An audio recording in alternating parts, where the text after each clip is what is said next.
berilah firman-Mu. Nasihati kami dengan sabda-Mu. Kami membuka hati untuk menerima kebenaran-Mu, Bapa.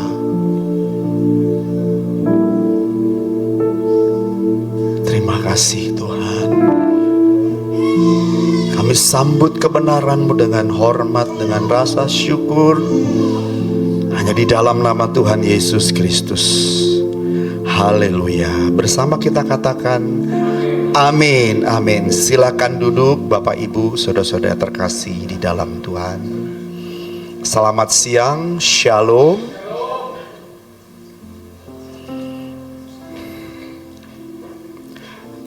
Bapak Ibu, saudara-saudara yang terkasih, saya menemukan fakta yang terjadi di dalam dunia ini, bahwa banyak orang yang dapat meraih dunia ini, dapat meraih ketenaran, nama besar, dapat meraih uang banyak, dapat memiliki harta yang melimpah ruah. Tetapi mereka merasa kosong. Ada kekeringan di hati mereka. Kekayaan, nama besar, jabatan yang mereka miliki terasa hampa. Padahal mereka punya semuanya itu. Seharusnya apa yang telah mereka raih, apa yang mereka miliki, seharusnya membuat mereka dipuaskan. Tetapi kenyataannya tidak begitu. Hidup mereka terasa hampa, hidup mereka terasa kosong. Sebagai contoh Bapak Ibu, vokalis dari band besar Nirvana ditemukan meninggal pada 5 April 1994 di rumahnya di Seattle. Dan penyebab dari kematiannya adalah dia membunuh dirinya dengan senapan. Dan ditemukan ada kadar heroin yang sangat tinggi di dalam tubuhnya. Apa yang membuat dia, Kurt Cobain ini, bunuh diri? Hampa. Dalam surat perpisahannya yang ditujukan kepada anaknya,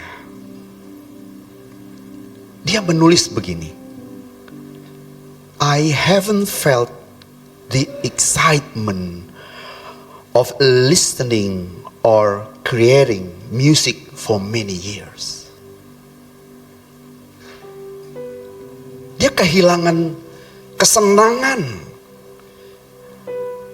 dengan mendengarkan lagunya atau menciptakan musiknya. Padahal dia begitu terkenal. Dia merasa hampa.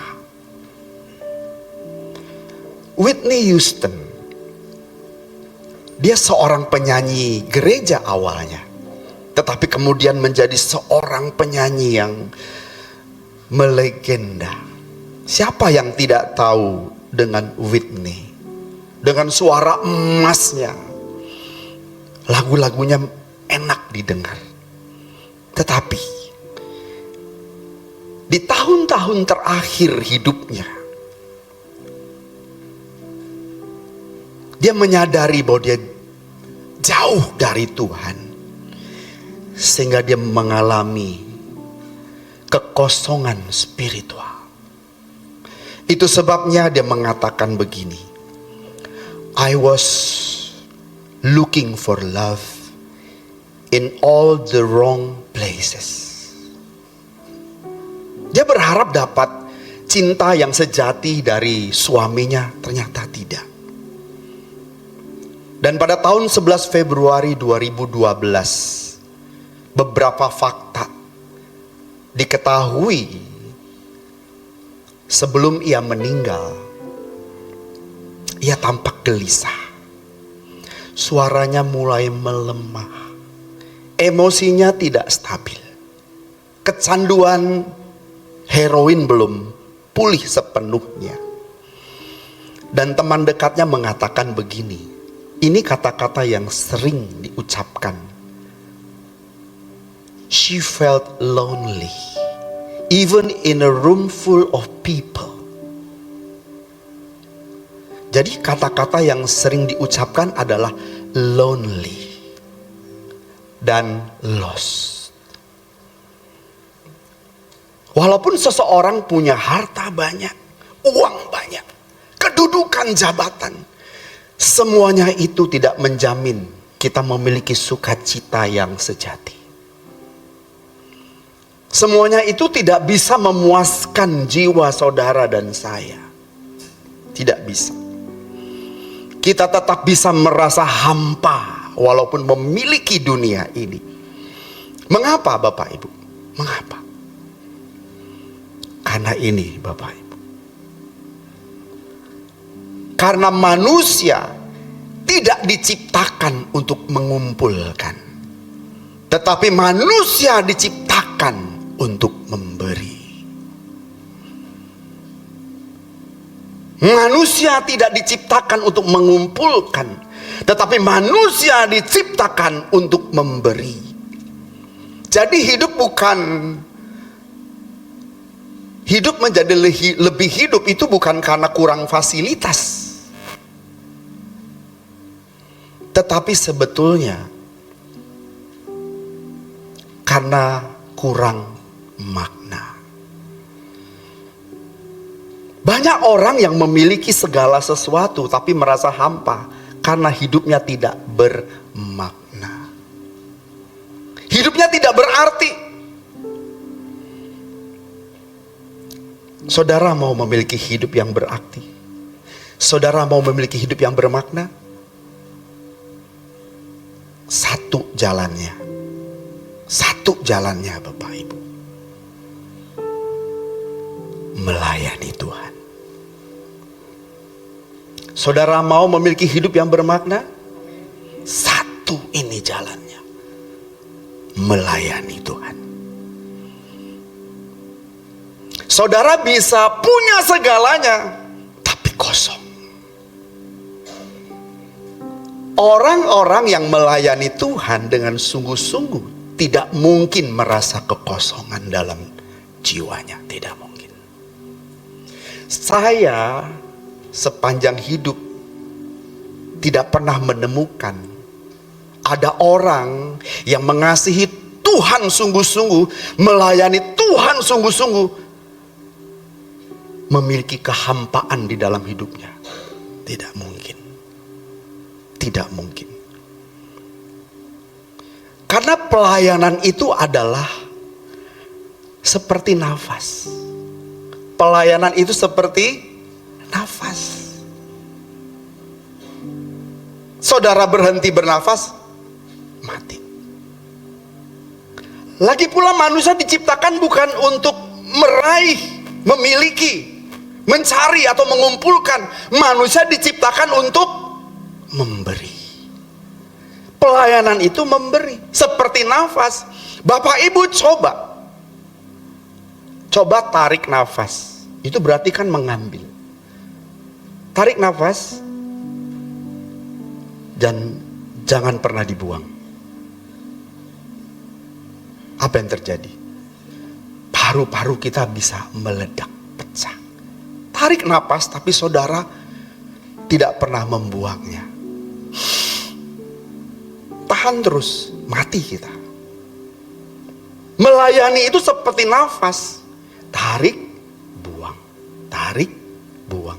Tarik, buang. Tarik, buang. Amin.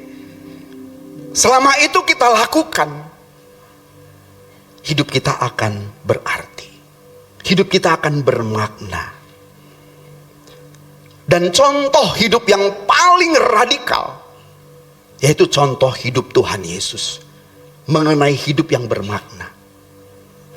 Kalau kita membaca di dalam Markus 10 ayat 45, lihat Bapak Ibu, ini contoh yang paling radikal yang kita bisa temukan di dalam diri Tuhan Yesus Kristus. Markus 10 ayat 45. Kita baca sama-sama Bapak Ibu ya. 2, 3. Karena anak manusia juga datang bukan untuk dilayani, melainkan untuk melayani dan memberikan nyawanya menjadi tebusan bagi banyak orang. Anak manusia itu siapa? Tuhan Yesus. Tuhan Yesus datang bukan untuk dilayani, tetapi melayani. Bukan untuk mengumpulkan kesenangan, tetapi Tuhan Yesus memberi hidup untuk melayani. Itu sebabnya Tuhan Yesus menjadi pribadi yang paling berpengaruh di sepanjang sejarah hidup manusia. Tidak ada manusia yang melampaui pengaruhnya dibandingkan dengan Tuhan Yesus. Tahun yang kita gunakan itu tahun apa? Masehi. Yang dihitung sejak kelahiran Tuhan Yesus, meskipun tidak pas banget, tetapi yang digunakan semua manusia di bumi ini tahun Masehi. Kok bisa begitu? Karena Tuhan Yesus hidup bukan untuk dirinya sendiri. Yesus memberi hidup, keseluruhan hidupnya diberikan bagi Bapa untuk melayani. Jadi artinya hidup yang benar-benar hidup adalah seperti Tuhan Yesus ya. Tuhan Yesus itu memiliki hidup yang sejati, benar-benar hidup, karena fokusnya bukan pada dirinya sendiri, bukan self focus, tapi other focus. Fokus hidup Tuhan itu bukan dirinya, bukan self focus, tetapi other focus.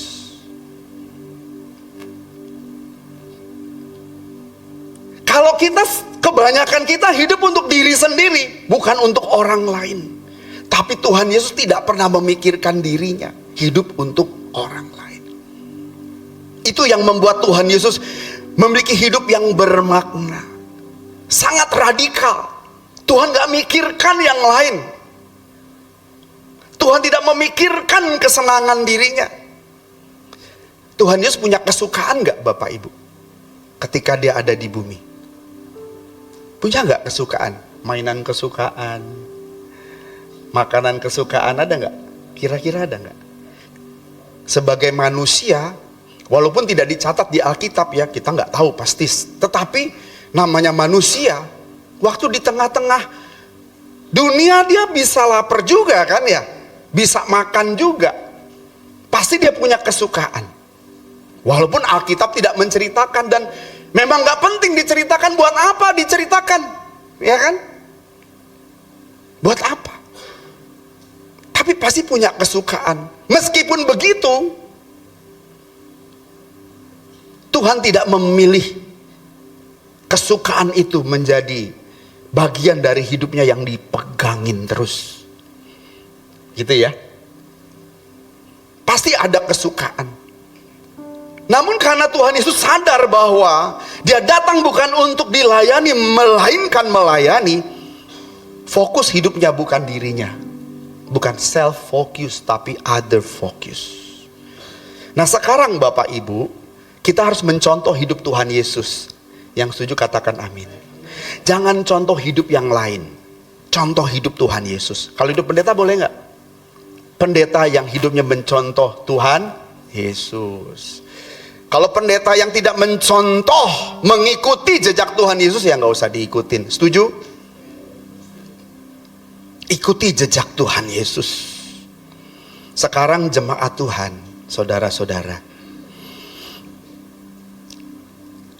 Yuk kita teladani Tuhan Yesus.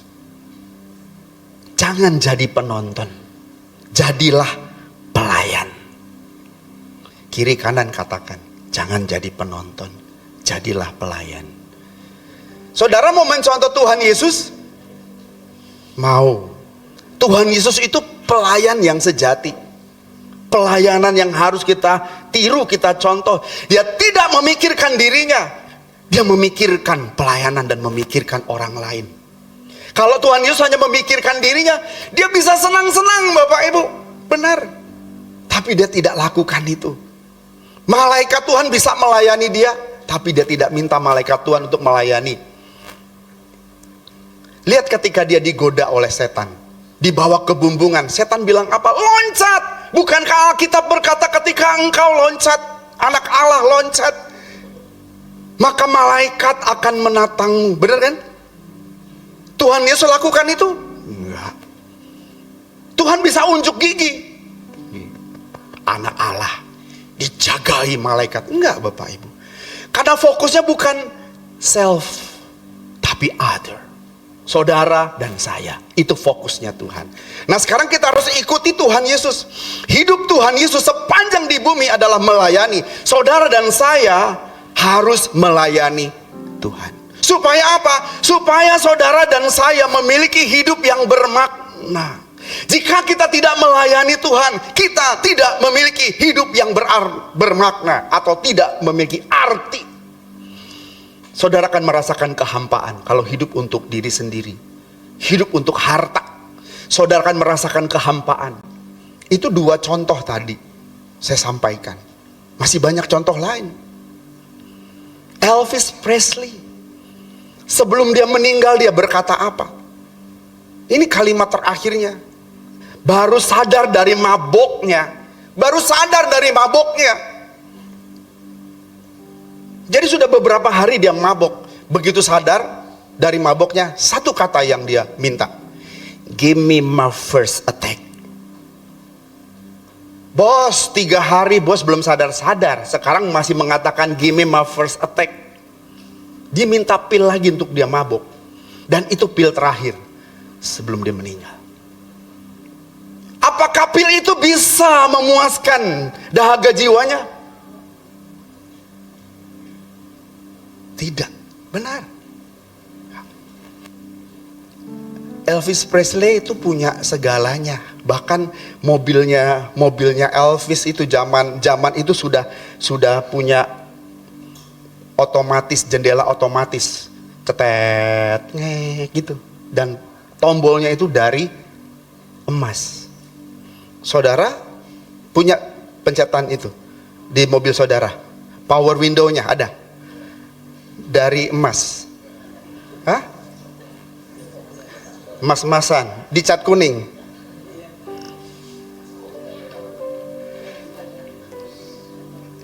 Itu tidak membuatnya bahagia Bapak Ibu. Kenapa dia harus mabok?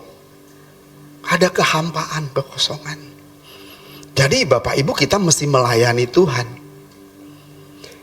Hanya orang yang melayani Tuhanlah yang memiliki makna dalam hidupnya.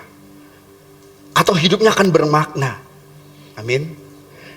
Saudara, yuk kita layani Tuhan. Supaya hidup saudara bermakna. Sepanjang kita tidak melayani Tuhan, hidup saudara tidak bermakna. Hidup gak berguna. Hidup gak berguna. Menjadi pertanyaan, mengapa dengan melayani maka hidup kita menjadi bermakna, menjadi berguna? Kenapa?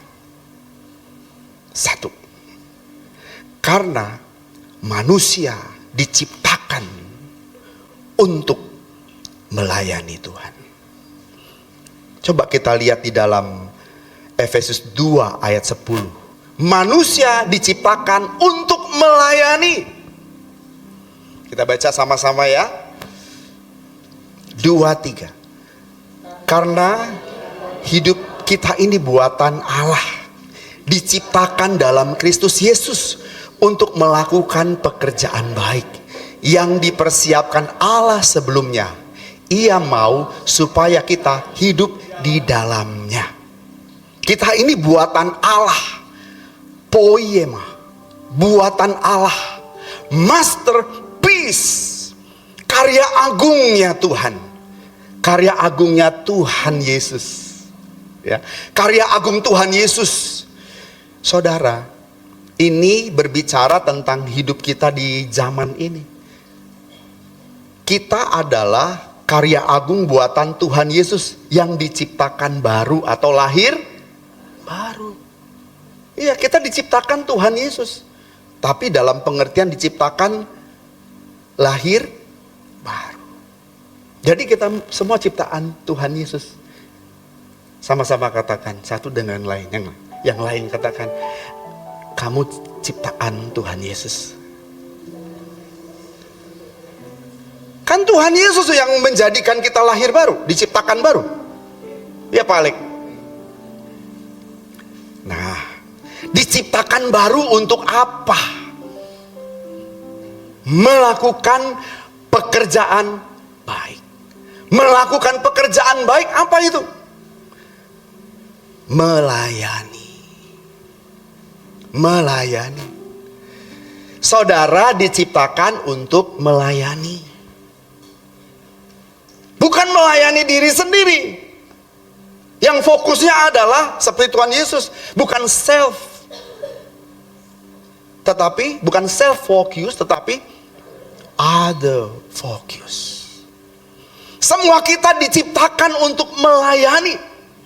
Diciptakan oleh Sang Masterpiece untuk melayani. Jadi kalau kita tidak melayani, berarti hidup kita tidak sesuai dengan desainnya Tuhan ketika Tuhan menciptakan baru hidup saudara. Jadi kalau kita jadi orang Kristen, menjadi orang Kristen tapi tidak melayani, hidup saudara tidak sesuai dengan rancangan Tuhan. Tidak sesuai dengan desainnya Tuhan. Jadi saudara dan saya didesain oleh Tuhan untuk melayani. Colek kiri kanannya biar gak ngantuk. Kamu didesain untuk melayani. Kamu ngomong sama Kenzo. Namamu siapa? Kevin. Kokonya Kenzo. Sepupunya. Sekarang Kenzo ngomong coba sama Kevin. Kamu didesain untuk melayani. Ini kenalan nih, pemain drum nih. Kamu didesain untuk melayani gitu. Kamu lihat sana, Bung, lihat sana. Udah. Dalam hati. Bapak Ibu, kita didesain oleh Tuhan untuk melayani. Ketika kita tidak melayani Tuhan, berarti hidup kita tidak sesuai dengan desainnya Tuhan. Dan saat itu hidup kita akan mulai mati. Ketika kita berhenti menjalankan misinya Tuhan dalam hidup kita, maka kita mulai mati. Lampu ini diciptakan untuk apa? Lampu menyala. HP ini diciptakan untuk apa? Untuk komunikasi. Tanya kiri kanannya, kamu diciptakan untuk apa?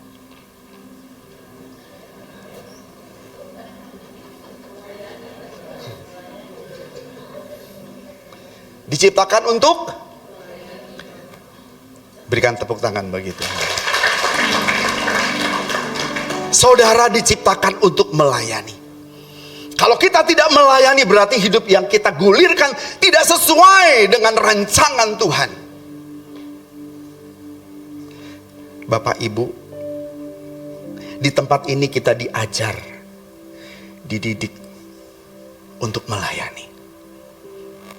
Memang melayani gak harus di gereja, tapi ini pusat pembentukan di mana saudara mengambil pelayanan. Saudara bisa melayani. Pak, kalau saya fokus saya pelayanan saya Pak itu di panti jompo, silakan. Tapi ini pusat saudara dilatih untuk menjadi laskar Kristus yang melayani. Saudara mengerti kenapa aku melayani? Karena aku dicipta untuk melayani. Karena aku didesain Tuhan untuk melayani. Jika aku tidak melayani, berarti aku menyia-nyiakan hidup.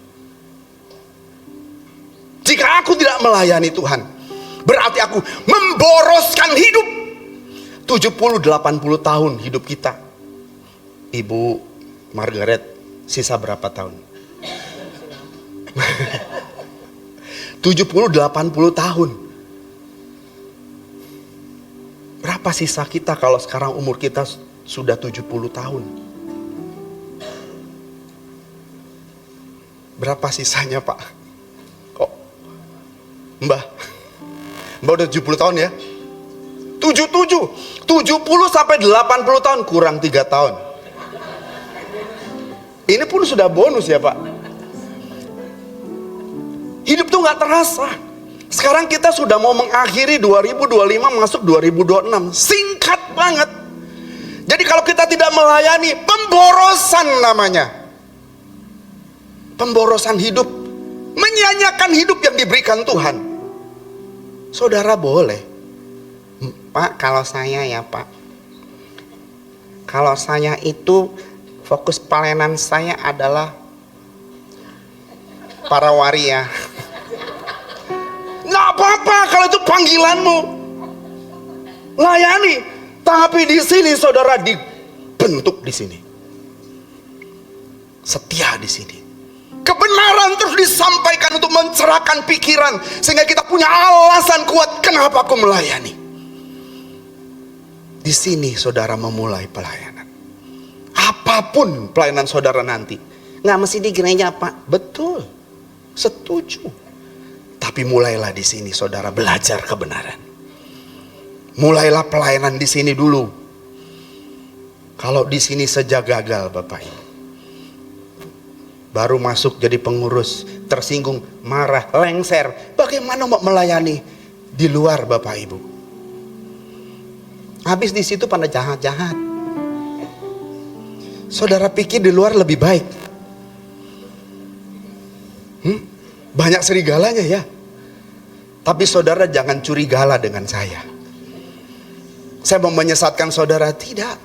Saya mau menyampaikan kebenaran yang harus kita miliki semua. Kita harus mengabdi kepada Tuhan. Harus melayani Tuhan. Orang yang tidak melayani Tuhan adalah orang yang menyia-nyiakan hidup, atau orang yang memboroskan hidup, karena hidup kita singkat. Yang kedua, mengapa kita harus melayani? Dan melayani itu membuat diri kita bermakna. Yang kedua, karena melayani itu menghidupkan iman, Bapak Ibu. Yakobus 5 ayat 17. Kita lihat. Melayani itu menghidupkan iman. Firman Tuhan mengatakan dengan sangat jelas kepada kita.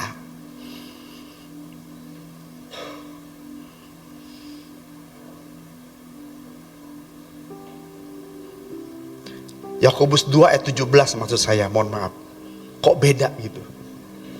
Di sininya 2, keluarnya 5. Yakobus 2 ayat 17. Ya, kita baca ya dengan suara yang keras. 2, 3. Demikian juga halnya dengan iman.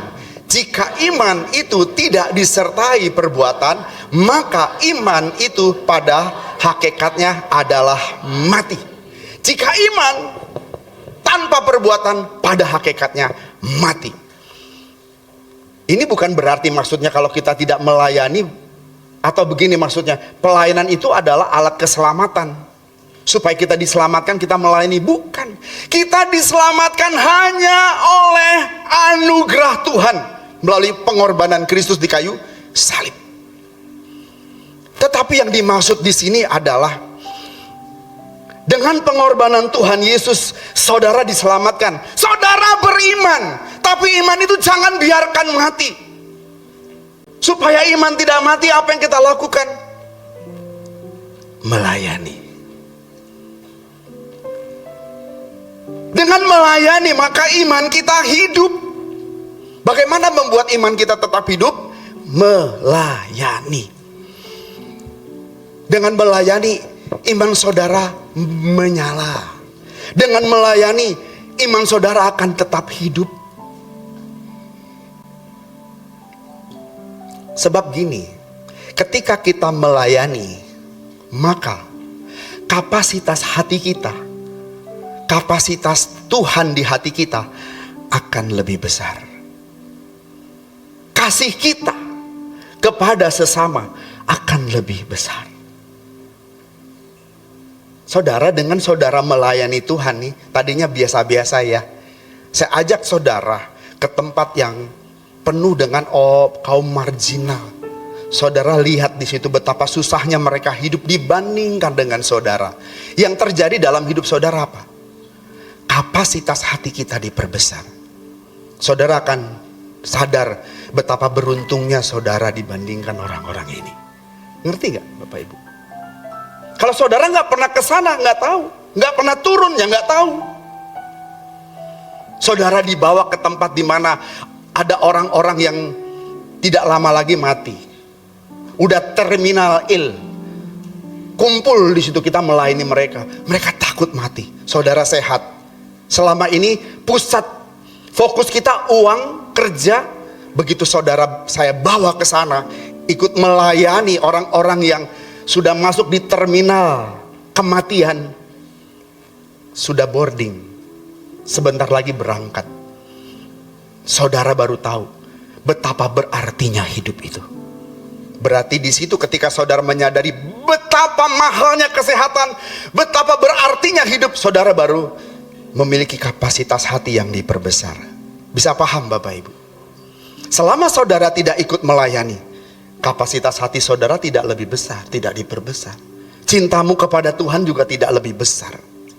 Belas kasih saudara tumbuh ketika kita melayani. Saudara mungkin di sini kumpul tapi nggak pernah lihat anak-anak kecil yang melayani yang sekolah minggu di atas ya. Sekali-kali datang lihat kebutuhannya apa, lagi ngapain mereka. Di situ saudara akan jatuh cinta kepada anak-anak. Kapasitas hatimu diperbesar. Sepanjang kita tidak melayani Tuhan, kita tidak menghidupkan iman. Ketika kita mengambil bagian dalam pekerjaan Tuhan, kita sedang menghidupkan iman. Dan juga Bapak Ibu, ketika saudara melayani Tuhan, ini kalau kita lagi kumpul gini kan gak ketahuan ya. Coba angkat tangan yang sombong. Yang sombong, yang angku, angkat tangan. Begitu saudara masuk pelayanan, baru saudara tahu betapa sombongnya aku, betapa angkuhnya diriku, betapa tidak mau mengalahnya diriku. Benar, benar. Kalau kita naik gunung nih, bareng-bareng nih, baru ketahuan. Kadang ada temen ya, kita masak Indomie, dia ngeliatin kita, kita bilang, lu mau dong, kita masakin buat dia. Akhirnya Indomie kita habis.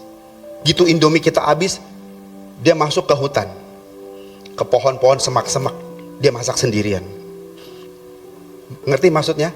Terus kita lihat, wah dia masak sendiri, Indomie gua habis. Tadi Indomie gua bagi dia, begitu dia nggak bagi-bagi gua. Di situ ketahuan. Begitu saudara masuk pelayanan, ketahuan angkuhnya, sombongnya kita, nggak mau mengalahnya kita, nggak mau tunduknya kita, ketahuan. Jadi pelayanan itu juga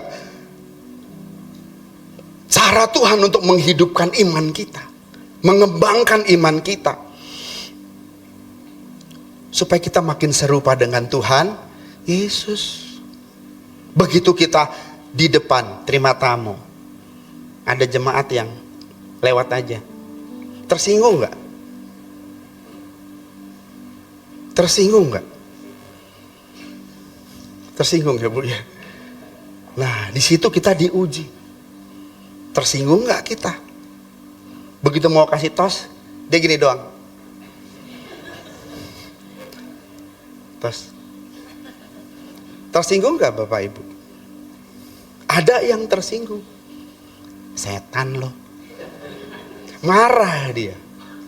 Karena nggak disambut, tangannya udah begini. Kita udah senyum-senyum. Halo Bu, dia, halo, apa kabar? Padahal dia mau nyambut saya nyalamin di situ. Tapi di situ kita diuji kesabaran kita. Kita dibangun di situ. Gak apa-apa gitu ya. Ada teman-teman yang mulai melayani. Begitu melayani baru berasa. Kadang-kadang kasihan juga sih yang tadinya seperti saudara nih yang jemaat nggak belum terlibat ya, duduk manis begini ya nggak ketahuan, duduk manis begini. Terus saya ajak melayani mau, begitu masuk nyemplung di dunia pelayanan baru. Saya kadang kasihan juga, aduh kasihan ya, dengan dia nyemplung malah jadi susah hidup dia. Tapi nggak apa-apa, belajar dari sini, sebab di luar lebih menyusahkan. Kalau di sini aja nggak lulus, gimana di luar? Benar nggak Pak Yo? Di sini tempat kita diajar kebenaran, dibangun. Karena saya punya kerinduan. Kita nggak cuma kumpul, Bapak Ibu jangan jadi penonton saja. Jadilah laskar Kristus, jadilah pelayan Tuhan. Hidupkan iman saudara. Kita akan berkembang Bapak Ibu. Ada tempat-tempat, mungkin rumah saudara nanti jadikan home. Di sana tempat kita bangun kubu pertahanan Tuhan Yesus untuk dimuliakan, cari jiwa, amin. Di rumah ini, di rumah sana, sampai ke Babelan. Dari sorga Tuhan lihat ke bawah, dari Harapan Indah Babelan, PUP, itu menyala-nyala. Rumah siapakah itu? Di Taman Harapan Baru rumah Pak Yohanes. Di Di Taman Kebayoran. Ada rumah Ibu Aman menyala dari sorga. Aduh. Tapi di sini pusatnya pelatihan kita melayani. Kalau tidak melayani, kita menyia-nyiakan hidup. Kalau tidak melayani, pemborosan.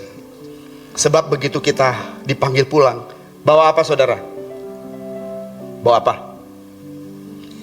Saya bawa ini oleh-oleh buat Tuhan Yesus. Apa? Apa yang mau kita bawa? Harus melayani. Tuhan Yesus berkata apa? Kumpulkan harta di surga. Ngumpulinnya gimana? Apa yang kita kumpulkan? Kalau kita bikin contoh, kita sedang membangun rumah di surga. Oke. Dengan cara apa kita mengirimkan materialnya? Dengan cara apa? Coba. Kan Tuhan Yesus bilang, kumpulkan harta di surga. Oke. Ibarat bangunan ya, kita sedang bangun. Materialnya apa? Coba saya tanya Bapak Ibu, apa materialnya yang saudara kirimkan ke surga? Apa? Mau tahu jawabannya? Saudara harus mengkonversi waktu saudara, pikiran saudara, harta saudara untuk melayani Tuhan. Itulah materialnya yang kita kirim ke surga. Begitu kita mati, rumah kita mungkin besar, mungkin kecil, ya Pak. Rumah Bapak besar kecil? Haleluya. Besar, mantap Pak Iwan. Amin Pak. Mestinya begitu, besar. Pikiran, tenaga, uang, harta, apapun kita konversi dalam bentuk pelayanan. Kirim materialnya lewat itu. Nanti begitu kita pulang, baru kita lihat, wah, rumahku gede. Banyak ya pendeta tuh berpikir gini, kan pendeta punya sopir, ya kan? Pendeta punya sopir mati duluan. Akhirnya si pendeta mati, dia bawalah sama malaikat ke rumah yang dia bangun kan. Selama di bumi kan dia kirim material terus tuh. Terus dia lihat, Kat, itu rumah gede banget, bagus banget, rumah siapa tuh? Sopir Anda. Si pendeta, sopir gua aja rumahnya gede kayak gini ya, apalagi rumah gua. Dia udah pede banget. Oh gitu ya. Nah dia antar, Kat, kok lama-lama masuk gang sih? Iya. Rumah siapa? Rumah lu. Ternyata rumahnya persis di bawah pohon pisang. Kecil bedeng rumahnya. Kat, gua kan pendeta, Kat. Iya, lu pendeta. Tapi cuman focus. You jadi pendeta yang focus. Tapi dia sopir, tapi other focus. rumahnya gede, lu rumahnya kecil. Jangan-jangan rumah Pak Iwan lebih gede dari rumah saya. Tapi saya nggak mau kalah, Pak. Mulai sekarang saya harus berjuang, rumah saya harus lebih gede dari rumah Bapak. Salaman dulu, Pak. Saudara mesti begitu punya semangat, amin. Yuk kita bangun rumah di kerajaan surga lebih besar dari yang kita pernah bayangkan. Jadi iman itu mesti bertumbuh, nggak boleh diam, mesti bergerak. Iman yang diam akan busuk. Tapi kalau iman yang dipakai, dihidupkan, akan terus bertumbuh. Yang setuju katakan amin. Yang ketiga, melayani itu membawa sukacita. Melayani itu membawa sukacita. Sukacita yang dunia tidak bisa berikan. Tapi dengan melayani, saudara akan mendapatkan sukacita. Sukacita yang tidak bisa diberikan oleh dunia. Saya doakan orang, saya dampingi orang yang belum mengenal Tuhan, Bapak Ibu. Dapat apa? Ini bukan orang berduit yang bisa membalas kebaikan kita. Akhirnya dia percaya Tuhan Yesus sampai akhirnya melayani. Tahu nggak Bapak Ibu? Sukacita di hatiku besar. Dia bisa terima Tuhan Yesus. Dia menyerahkan hidupnya kepada Tuhan Yesus. Pak, nggak dapat duit, nggak dapat penghormatan, tapi dia diselamatkan. Tahu nggak, sukacita di hatiku tumbuh. Alami saudara. Alami saudara. Kita lihat ya, di dalam Kisah Rasul 20 ayat 35. Dan ini jelas Alkitab menyampaikan kepada kita bahwa lebih berbahagia memberi dari menerima. Kita baca ya. Kisah 20 ayat 25, baca sama-sama 23. Dan sekarang aku tahu bahwa kamu tidak akan melihat mukaku lagi. Kamu sekalian yang telah kukunjungi untuk memberitakan kerajaan Allah. 35 maksud saya, bukan 25. Aduh, salah lagi. 20 ayat 35. Namanya pendeta juga manusia ya. Oke, kita baca 23. Dalam segala sesuatu telah kuberikan contoh kepadamu bahwa dengan bekerja demikian kita harus membantu orang-orang yang lemah, dan juga harus mengingat perkataan Tuhan Yesus, sebab ia sendiri telah mengatakan, adalah lebih berharga memberi daripada menerima. Adalah lebih berbahagia ya memberi daripada menerima. Berbahagia dari kata makarios. Makarios, yaitu kebahagiaan surgawi. Jadi ketika kita memberi, kita akan berbahagia. Nah, bahagia yang kita akan dapatkan itu bukan bahagia duniawi, tapi kebahagiaan surgawi. Kebahagiaan yang dunia nggak bisa beri, saudara. Hanya Tuhan yang bisa beri. Ini kebahagiaan surgawi. Rasul, kalau saudara membaca kalimat sebelumnya, Rasul Paulus itu berusaha mencukupkan dirinya supaya dia punya uang dengan berdagang, bahkan bikin tenda berdagang supaya apa? Dia punya uang, dia bisa menolong orang susah dan menolong teman-teman yang melayani. Itu kalau saudara baca seperti itu. Dia berjualan, Bapak Ibu, dia nggak minta-minta buat proposal pelayanan, enggak, dia nggak buat proposal, dia bekerja supaya apa? Bisa mencukupi diriku, bisa membantu orang lain dan menolong orang yang susah. Kenapa? Karena memang lebih terberkati, lebih berbahagia orang yang memberi dibandingkan orang yang menerima. Makarios. Kebahagiaan di sini bukan kebahagiaan dunia, tapi kebahagiaan dari surga. Kualitasnya beda, saudara. Kualitasnya beda. Jadi sukacita yang dimaksud oleh Rasul Paulus ini, sukacita saudara terima dari Tuhan yang melampaui akal dan apa yang dunia bisa beri. Yaitu ketika kita menjadi saluran berkat, saudara menerima berkat ilahi. Orang tertolong karena saudara pasti mendapat sukacita yang sifatnya adikodrati. Karena setiap pelayanan membawa hati kita semakin dekat dengan Tuhan. Ketika kita menolong orang, saat itu hati kita semakin dekat dengan Tuhan. Membantu orang, lewat sikap hidup seperti itu, kita semakin dekat dengan Tuhan. Walaupun kadang-kadang orang yang dibantu nggak tahu diri, nggak apa-apa, itu urusan dia, ya kan? Tolong saja, bantu saja, layani. Saudara akan mendapatkan berkatnya dari Tuhan. Jadi saudara diciptakan untuk melayani. Supaya saudara memiliki hidup yang bermakna, maka kita harus melayani. Karena kita diciptakan untuk melayani. Yang kedua, mengapa kita harus melayani? Supaya iman kita hidup. Melayani itu menghidupkan iman.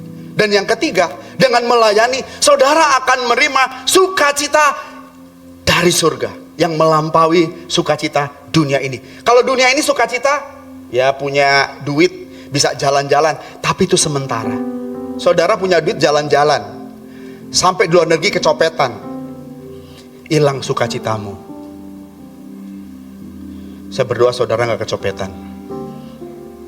Tapi ketika saudara kecopetan baru berasa hilang sukacitamu. Karena saya pernah hilang dompet, HP saya taruh di ambalan. Ke toilet saya taruh di ambalan. Terus saya jalan melenggang. Terus HP balik lagi, hilang Bapak Ibu. Separuh nyawaku hilang.